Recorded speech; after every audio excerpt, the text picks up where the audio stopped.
Friends, நம்ம வீட்டில் பூ நிறைய பூத்துருக்கு. நாளைக்கு கோயிலுக்கு போகணும்.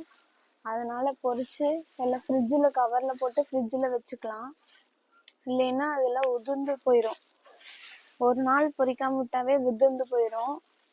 அதனால் எல்லாத்தையும் பொறிச்சு ஃப்ரிட்ஜில் போட்டுக்கலாம்.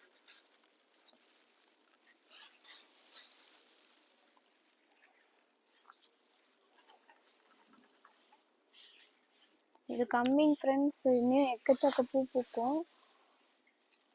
ரொம்ப கம்மியாக பூத்துருக்கு. மைக்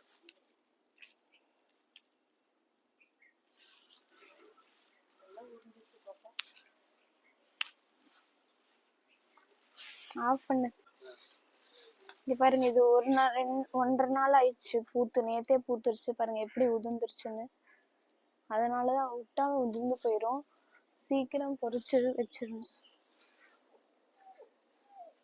போதும்.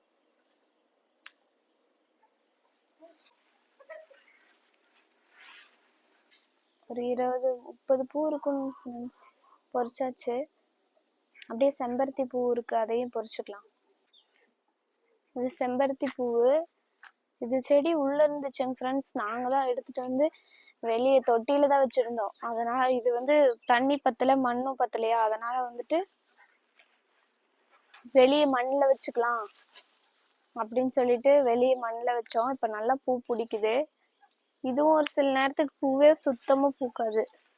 அப்ப கடையில வாங்கி நாங்க வச்சுக்குவோம். பூ இருக்கிற நேரத்துக்கு இதுல பொறிச்சு வச்சுக்குவோம்.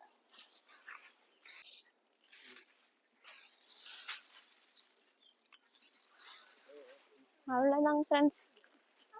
பூவெல்லாம் பொறிச்சாச்சு கவர்ல.